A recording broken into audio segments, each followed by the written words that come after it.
Febri Sulistiani NIM 090. Kali ini materi yang akan kita bahas yaitu pendekatan penilaian saham analisis fundamental. Sebelum kita masuk ke materi, alangkah baiknya kita mengenal apa sih itu pasar modal. Jadi pasar modal di sini yaitu memiliki peran yang sangat penting di dalam perekonomian suatu negara. Di dalam pasar modal sendiri, sebelum investor mengambil keputusan untuk berinvestasi di sebuah perusahaan, maka investor akan melihat nilai perusahaan itu sendiri terlebih dahulu. Nah, dengan melihat terlebih dahulu nilai perusahaan, maka dapat melihat atau dapat mengetahui nilai suatu perusahaan dengan melihat harga saham di dalam perusahaan itu sendiri.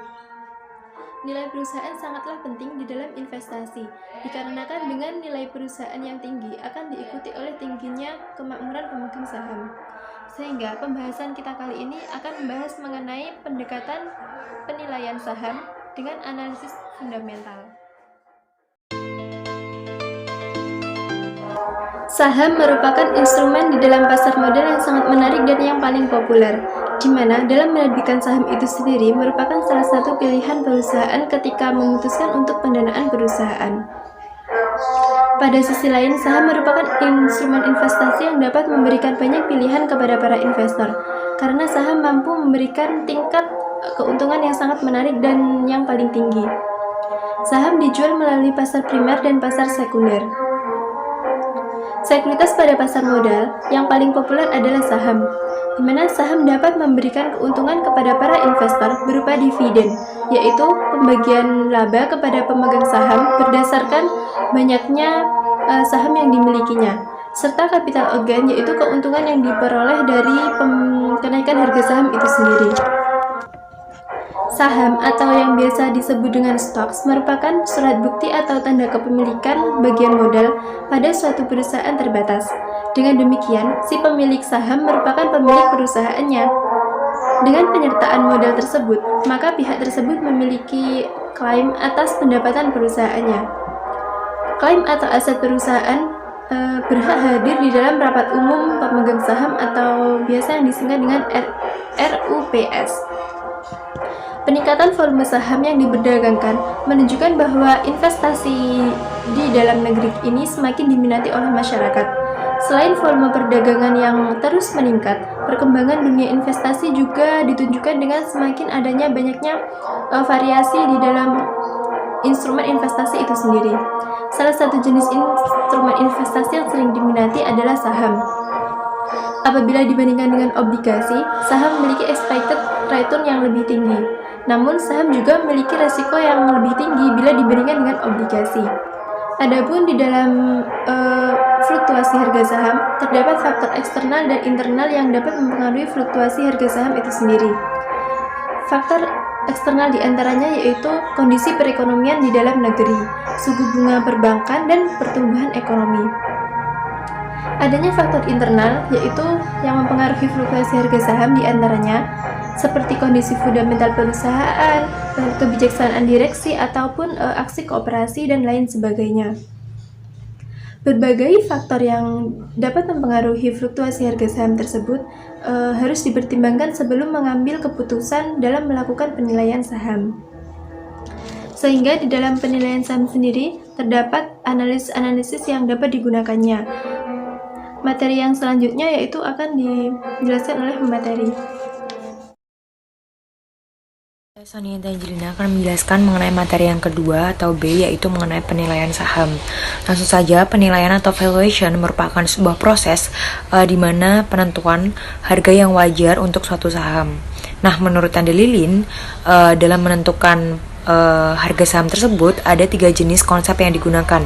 Yang pertama yaitu penilaian secara nominal atau intrinsik, atau yang biasa disebut dengan intrinsic value. Nah, nilai nominal yaitu nilai per lembar saham yang berkaitan dengan hukum dan merupakan modal per lembar saham yang harus ditahan oleh perusahaan guna untuk proteksi kepada kreditur yang tidak dapat diambil oleh pemegang saham. Lalu yang kedua ada nilai buku atau book value. Nah, nilai buku atau book value ini merupakan nilai aset yang tersisa setelah dikurangi kewajiban perusahaan jika dibagikan. Nah, nilai buku ini menunjukkan aktiva bersih atau net asset per lembar saham yang dimiliki oleh pemegang saham. Lalu yang ketiga ada nilai pasar atau market value. di mana merupakan nilai yang terbentuk akibat mekanisme suatu pasar, yaitu akibat proses penawaran dan juga permintaan terhadap suatu saham tertentu, dan di mana di dalam sebuah proses ini terdapat nilai intrinsik yang menunjukkan present value arus kas yang diharapkan dari saham. Menurut Sunaria, pedoman yang dipergunakan ada beberapa. Yang pertama yaitu apabila nilai intrinsik lebih dari harga pasar saat ini, maka saham tersebut dinilai under value atau harganya terlalu rendah, dan saham seharusnya dibeli atau ditahan apabila saham tersebut sudah dimiliki.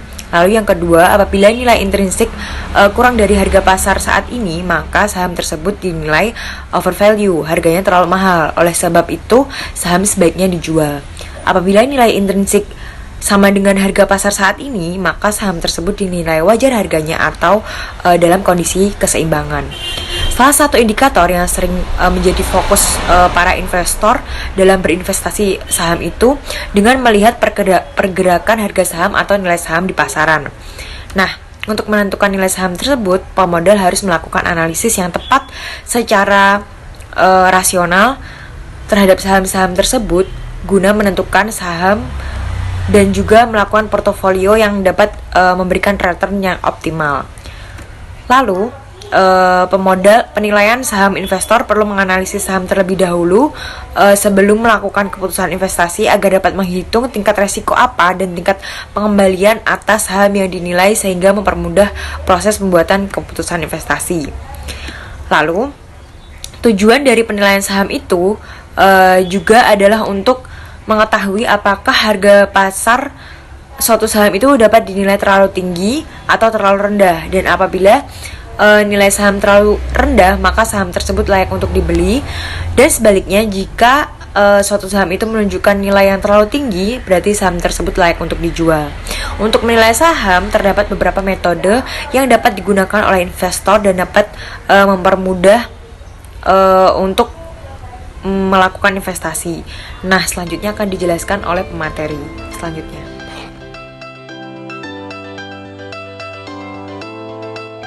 Saya Siti Nurjana, NIM 057. Selanjutnya saya akan menjelaskan tentang analisis fundamental, di mana menurut Suat Husnan, analisis fundamental adalah mencoba meramalkan harga saham di masa yang akan datang dengan mengestimasi faktor-faktor fundamental yang mempengaruhi harga saham di masa yang akan datang dan menerapkan hubungan variabel tersebut sehingga estimasi harga saham. Selanjutnya, menurut Samsir, mengemukakan bahwa analisis fundamental adalah analisis mengenai nilai sebuah saham yang meliputi analisis kondisi perusahaan tersebut, analisis industri, analisis perekonomian nasional, dan analisis perekonomian internasional.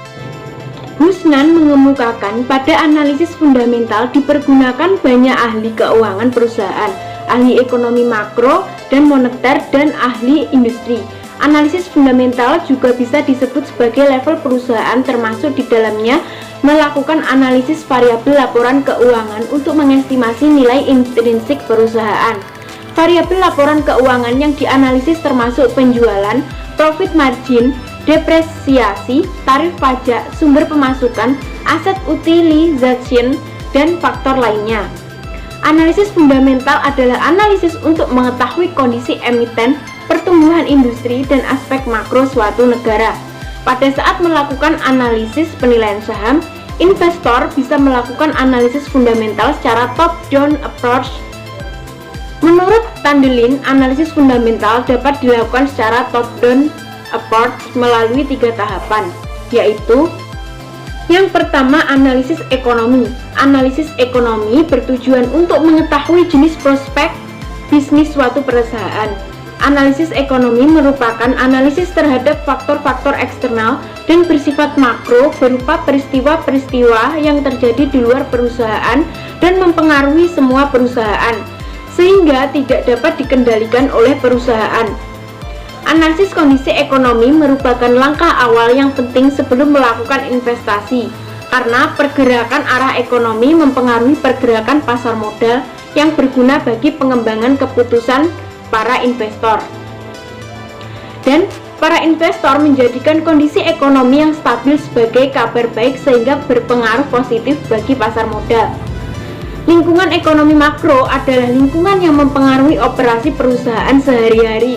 Kemampuan investor dalam memahami dan meramalkan kondisi makro di masa yang akan datang akan sangat berguna dalam membuat keputusan investasi yang menguntungkan, sehingga harus memperhatikan beberapa indikator makroekonomi yang bisa membantu mereka dalam memahami dan meramalkan kondisi ekonomi makro. Yang kedua yaitu analisis industri. Analisis industri diperlukan untuk mengetahui kelemahan dan kekuatan jenis industri perusahaan yang bersangkutan. Hal-hal penting yang perlu dipertimbangkan pemodal dan analisis saham, misalnya seperti penjualan dan laba perusahaan, sikap dan kebijakan pemerintah terhadap industri, kondisi persaingan dan harga saham perusahaan sejenis. Dan selanjutnya yaitu analisis perusahaan. Analisis perusahaan digunakan untuk mengetahui kinerja perusahaan. Para penanam modal memerlukan informasi tentang perusahaan yang relevan sebagai dasar pembuatan keputusan investasi. Informasi tersebut, baik informasi internal dan eksternal perusahaan, antara lain tentang informasi laporan keuangan periode tertentu. Selanjutnya saya Jamilatul Kasanah NIM 074 akan membahas mengenai rasio keuangan dan risiko yang digunakan dalam analisis perusahaan untuk mengetahui kinerja dari suatu perusahaan. Yang selanjutnya yaitu untuk mengetahui kinerja suatu perusahaan, ini menggunakan rasio keuangan dan juga risiko. Adapun rasio keuangan dan risiko yang digunakan diantaranya yang pertama adalah rasio likuiditas, di mana rasio ini digunakan untuk mengukur kemampuan perusahaan dalam memenuhi kewajiban jangka pendeknya. Yang kedua yaitu rasio solvabilitas, yang mana rasio ini digunakan untuk mengukur kemampuan perusahaan dalam memenuhi kewajiban jangka panjangnya. Yang ketiga yaitu rasio aktivitas, di mana rasio ini digunakan untuk melihat tingkat aktivitas tertentu dalam kegiatan tertentu. Yang keempat yaitu rasio profitabilitas, di mana rasio ini digunakan untuk mengukur kemampuan perusahaan dalam menghasilkan keuntungan atau profitabilitas pada tingkat penjualan aset dan modal saham tertentu. Rasio profitabilitas ini dapat diproksikan dengan return on asset. Return on asset ini juga bisa disebut dengan return on investment atau ROI. Return on asset ini dapat menunjukkan besarnya laba yang bisa diperoleh dari seluruh kekayaan yang dimiliki oleh perusahaan. Adapun rasio return on asset ini dapat dinyatakan dengan rumus ROA sama dengan laba bersih setelah pajak dibagi total aktiva dikalikan 100%.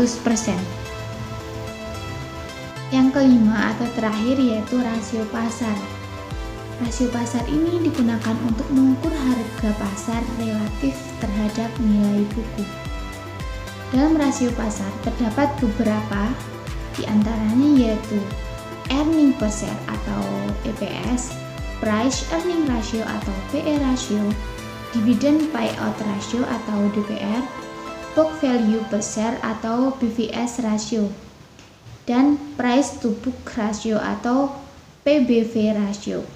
Namun, terdapat dua pendekatan yang sering ditemui dalam pasar, yaitu PER dan PBV. PBF atau price to book ratio ini digunakan untuk menilai harga suatu saham dengan membandingkan harga pasar saham dengan nilai buku perusahaan. PBV yang tinggi ini akan mencerminkan harga saham yang tinggi dibandingkan nilai buku per lembar saham, yang mana semakin tinggi harga saham maka semakin berhasil perusahaan dalam menciptakan nilai bagi pemegang saham. Sedangkan PER atau price earning ratio ini merupakan hubungan antara pasar saham dengan earning per share atau EPS. PR ini akan menunjukkan berapa kali lipat para investor di pasar tersebut mau membayar untuk setiap rupiah laba perusahaan yang dihasilkan oleh perusahaan. Jadi PR ini mencerminkan daya tarik dari sebuah saham. Perusahaan dengan tingkat pertumbuhan yang rendah ini akan cenderung mempunyai PER yang rendah, yang mana semakin rendah PER suatu saham maka akan semakin baik atau murah harganya untuk diinvestasikan. Mencari price earning ratio ini bisa menggunakan beberapa rumus. Salah satunya yaitu PER sama dengan price per share dibagi dengan earning per share. Dalam mencari earning per share ini yaitu menggunakan rumus EPS sama dengan laba bersih dibagi dengan jumlah lembar saham yang beredar. Selanjutnya yaitu contoh perhitungan PER. Ketahui laba bersih PT ABC pada tahun 2020 adalah 6 triliun dengan jumlah saham yang beredar adalah 11 miliar lembar. Langkah pertama yaitu dengan mencari EPS saham perusahaan. EPS sama dengan laba bersih dibagi dengan jumlah lembar saham beredar. Jadi, laba bersih sebesar 6 triliun dibagi dengan jumlah lembar saham beredar sebesar 11 miliar. Hasilnya yaitu 545,45 dan dibulatkan sehingga menjadi 545. Selanjutnya mengecek harga saham terbaru dari PT ABC tersebut dan didapatkan hasil bahwa PT ABC pada 3 Desember 2020 adalah sebesar 1.250 untuk per lembarnya. Langkah terakhir yaitu menghitung PER saham PT ABC. PER sama dengan harga saham dibagi dengan EPS. Harga saham sebesar 1.250 dibagi dengan 545 dan didapatkan hasil sebesar 2,3 kali. Jadi PER PT ABC adalah 2,3 kali, di mana maksudnya yaitu harga saham PT ABC saat ini adalah 2,3 kali dari nilai EPS atau laba per sahamnya.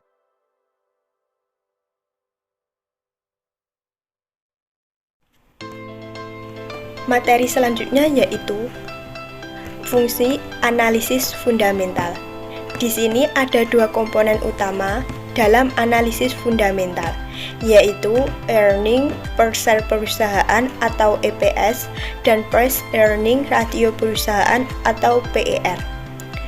Terdapat 3 alasan yang mendasari penggunaan dua komponen tersebut. Yang pertama, melalui analisis fundamental bisa didapat informasi mengenai nilai intrinsik perusahaan.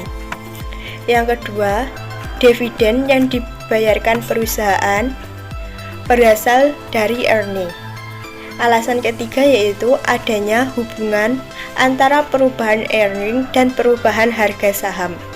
Berdasarkan 3 alasan tersebut, dapat disimpulkan bahwa analisis fundamental berfungsi sebagai alat evaluasi sebuah saham perusahaan. Selain fungsi tersebut, terdapat beberapa fungsi lainnya yaitu yang pertama sebagai penghubung ke realita ekonomi.